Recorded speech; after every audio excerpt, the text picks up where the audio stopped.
Flamengo joga com o regulamento embaixo do braço, empata com o Corinthians e garante vaga na final da Copa do Brasil em 2024. Nesse domingo, dia 20 de outubro, estou gravando o vídeo ainda estamos no domingo, estamos falando aqui do resultado da partida de volta das semifinais da Copa do Brasil, que definiu o segundo finalista da edição deste ano. O Atlético Mineiro já conseguido um empate contra o Vasco no sábado, e nesse domingo nós tivemos Corinthians e Flamengo na Neoquímica Arena. Depois da vitória por placar de 1-0, o time treinado por Felipe Luiz precisava apenas de um empate no tempo normal para garantir a sua vaga na final, e isso acabou acontecendo. Um jogo que terminou 0-0, que acabou tendo alguns duelos interessantes, principalmente na parte tática e com méritos para Felipe Luiz na partida. Tivemos uma mudança na escalação. O Flamengo, já com a escalação já esperada, manteve o mesmo time que venceu o jogo no Maracanã, então não teve nenhuma surpresa por parte do Felipe Luiz. Já o Ramon Dias, técnico do Corinthians, mais uma vez surpreendeu o adversário e optou por uma escalação novamente ofensiva. No Rio de Janeiro tinha ido com 2 volantes e 2 meias. No jogo da Neoquímica Arena optou por jogar com 3 atacantes. Então a gente viu novamente o Corinthians jogando com um 4-3-3, tendo um ataque formado pelo Roberto, Romero e Thales Magno.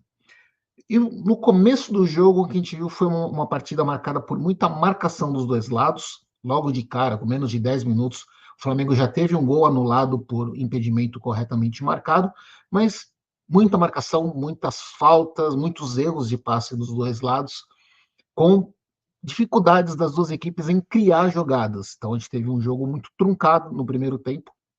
O Flamengo já deixando a bola com o Corinthians, tendo aquela facilidade que o empate garantia a vaga, e tivemos um lance que mudou, na verdade, mudou o ritmo da partida, que foi a expulsão correta do Bruno Henrique. Então, ele acaba agredindo o Mateuzinho, não foi de propósito, eles foram jogadores companheiros no Flamengo, né? Então não foi aquela entrada para machucar, acho que não foi na maldade, mas o Dorão marcou o vermelho, o VAR até revisou, mas manteve a decisão. E aí a gente teve um outro jogo, que foi a primeira surpresa, grande mudança, que acho que realmente ajuda a entender como é que foi o resto da partida.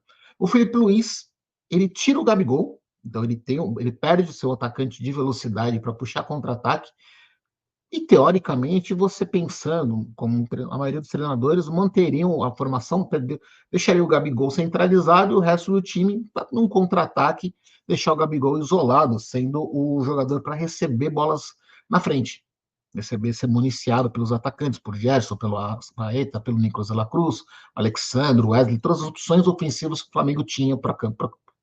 Mas o Felipe Luiz te coloca o Fabrício Bruno, tira o atacante, então ele fica sem seus 2 atacantes com menos de 30 minutos de jogo e coloca mais um zagueiro. Eu, olhando o jogo, fiquei confuso. Falei, pô, o Felipe Luiz tá chamando o Corinthians para cima, mas não foi o mero caso. Ele, inclusive, na coletiva foi muito interessante ver isso. Foi importante ver essa visão de jogo, esse esclarecimento. O Felipe Luiz falou: Corinthians, toma a bola, porque sabe que o Corinthians tem um pouco mais de dificuldade, apesar de nós comentarmos em vários vídeos, em várias lives, que o Corinthians melhorou sua produção ofensiva, vem fazendo muitos gols, vem tendo conseguindo jogar de igual para igual com várias equipes. Tem uma dificuldade muito clara, que já aconteceu contra o Juventude no Brasileirão, quando o Corinthians estava com aquele resultado, empatou de 1-1, tendo 2 jogadores a mais durante todo o segundo tempo. O Corinthians não conseguiu traduzir esse jogador a mais, essa vantagem numérica, em uma pressão, em chances, em sufocar o Flamengo. Então, a gente não viu o Corinthians criando grandes chances de perigo. E aí vem um pouco de erro do Ramon Dias, demorou muito para mexer. Ainda no primeiro tempo, poderia, com um jogador a mais, talvez abdicar de um dos volantes, ou aquele momento do jogo, acho que no primeiro tempo até dá para entender, mas no segundo, a gente viu o Corinthians muito desesperado, com muitos erros de passe, não aproveitando a tranquilidade para você jogar contra um time que tinha um atleta a menos. E aí teve isso também, vem com relação a algumas mudanças erradas por parte do Ramon Dias e jogadores em uma jornada muito ruim. Tanto que na segunda etapa, né, o Felipe Luiz vai fazendo algumas mudanças e vai controlando até porque tinha o receio de perder outro jogador por conta de parte física, tanto que ele coloca o Gonçalo Plata no finalzinho do jogo, porque estava segurando ele, inclusive, para queimar a última substituição. Tinha a chance do Michael entrar, mas ele falou: não vou colocar o Michael por conta também está voltando de contusão. E o cenário te coloca, não, chegou um momento da segunda etapa onde o Flamengo teve mais próximo de fazer o gol, onde com o Gerson, que deixou o Carrillo no chão, tem uma jogada individual muito bonita, poderia ter feito um golaço lá na Neoquímica Arena.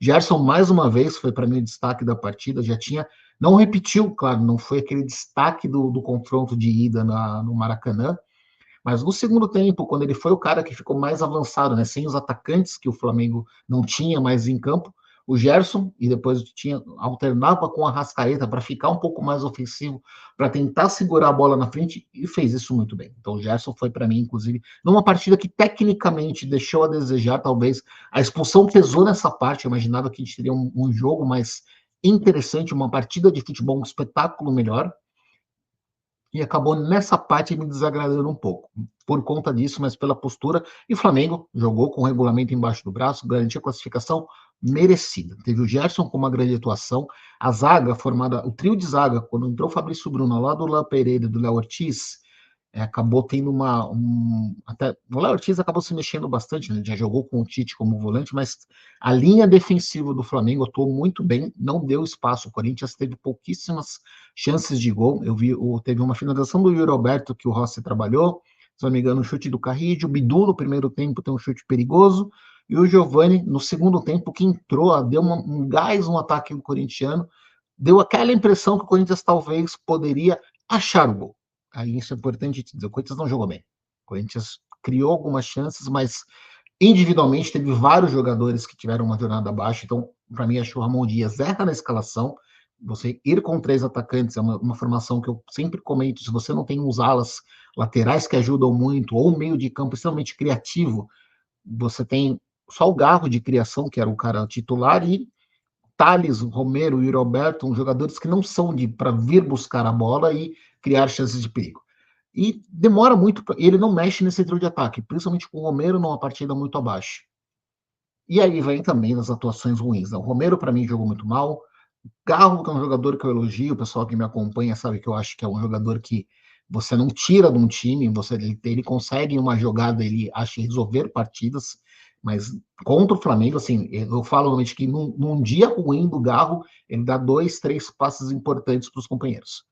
Contra o Flamengo, acho que foi a pior partida dele. Eu discordo de alguns colegas que estão comentando que o Garro vem jogando mal muitas partidas, o Garro não vem se destacando como se destacou em outras partidas, mas não contra o Flamengo, isso aí entra na conta. Ele jogou muito mal e você também não tinha como falar. O Garro era o cara que estava no time, precisava ter criação, então você tinha outros jogadores para ajudar. Então eu não teria tirado o Garro, como não aconteceu. O Ramon manteve o Garro. Teve a entrada do Coronado, que é um pedido da torcida. Muitos acham que o Coronado tem que ser titular no lugar do Garro. Já comecei a escutar um barulho de alguns torcedores nesse sentido. E o Coronado foi muito mal também, foi outro jogador muito abaixo. Mateuzinho também acabou, principalmente no momento que o Corinthians precisou. Tinha a questão ofensiva, Mateuzinho não ajudou. E a gente viu a zaga do Corinthians também batendo cabeça um pouquinho. O Gustavo Henrique não teve uma atuação muito boa. O André Ramalho já começando também, não jogou tão bem, não teve tão seguro. O Félix Torres entrou no segundo tempo dando sustos. Então, a gente, quando analisa a partida nessa forma geral, o empate de 0-0 e a classificação do Flamengo foi merecida. Méritos para o Felipe Luiz, que poderia ter. Se a eliminação acontece, se o Flamengo perde para o Corinthians, com certeza, além do Bruno Henrique, que foi expulso, a cobrança seria no Felipe Luiz, falou: por que você abdicou do jogo? E na coletiva, o Felipe Luiz deixou muito claro, isso é muito importante para um técnico que está começando, a gente ter uma noção clara do qual foi a ideia dele. Se tivesse dado errado, nós estaríamos criticando, não seria a crítica da torcida, mas é interessante você ter uma ideia de jogo e isso ser aplicado, como já aconteceu com o Ramon Dias em outros jogos, até mesmo no Rio de Janeiro, aí quando eu comentei no pós-jogo aqui, falando da vitória do Flamengo por 1-0 no jogo de ida, eu entendi a ideia do Ramon Dias em jogar com Coronado e Garro fora de casa. Não entendi ele manter o esquema com 3 atacantes por conta de fala, não tem um espaço, a questão da criação de jogadas. Então, coloco sim, eu critico o Ramon Dias, longe de pedir a demissão dele, acho que é um bom técnico, vem fazendo um bom trabalho no Corinthians, mas peca, erra em alguns pontos. Então, a eliminação para o Corinthians não é terra arrasada, não é para falar que nada mais presta, não é para sair achando culpados em relação ao time, é para criticar o Ramon Dias, é para criticar alguns jogadores que tiveram a mal, mas pensar, tem o Brasileirão, já tem a Copa Sul-Americana na próxima quinta-feira, e o Corinthians vem numa sequência de bons jogos, um outro lado, num copo meio cheio que a gente fala, a gente chegou ao seu 7º jogo seguido na Neoquímica Arena, sem derrota. São 5 vitórias e 2 empates. A última derrota foi contra o Red Bull Bragantino na Copa Sul-Americana, no dia 20 de setembro. E esse resultado, o Corinthians se classificou. Minto, dia 20 de agosto, são 2 meses. O Corinthians passa de 2 meses, então está 2 meses invicto na Neoquímica Arena. E mesmo essa vitória, a derrota para o Red Bull Bragantino, o Corinthians conseguiu a classificação nas penalidades. Então, em caso o Corinthians vem conseguindo, não vem sendo derrotado e vem tendo um bom desempenho. Claro, o jogo contra o Flamengo entra nessa conta de uma partida ruim na temporada, mas para acalmar, pensar, tem dias, o Corinthians vai poder treinar para pegar o Racing em casa e tentar manter esse bom aproveitamento como mandante. Já o Flamengo, que não sonha mais com o título do Brasileirão, vai forte para disputar a final da Copa do Brasil na busca pelo título, porque tá com uma cara, jogadores já recuperados de lesão, o Felipe Luiz já com essa classificação, ele ganha moral no elenco, porque a mudança que ele faz é aquele tipo de situação que quando dá certo, você também consegue ganhar muita moral dentro do elenco. Então, para o torcedor flamenguista é pensar seriamente na possibilidade do título na Copa do Brasil. Para o torcedor corintiano é imaginar que o Corinthians vem nessa evolução, tem pontos de melhora, mas que segue sendo assim, tem grandes chances de terminar o ano de uma forma mais tranquila, fugindo do rebaixamento, e vamos ver como será na Neoquímica o jogo contra o Racing, se fizer uma boa vantagem no jogo de ida, o Corinthians pode encaminhar até mesmo uma vaga na final da competição internacional. Então é isso, galera, pós-jogo de de Corinthians 0, Flamengo 0, classificação flamenguista para a final da Copa do Brasil, chega na final. Abraços.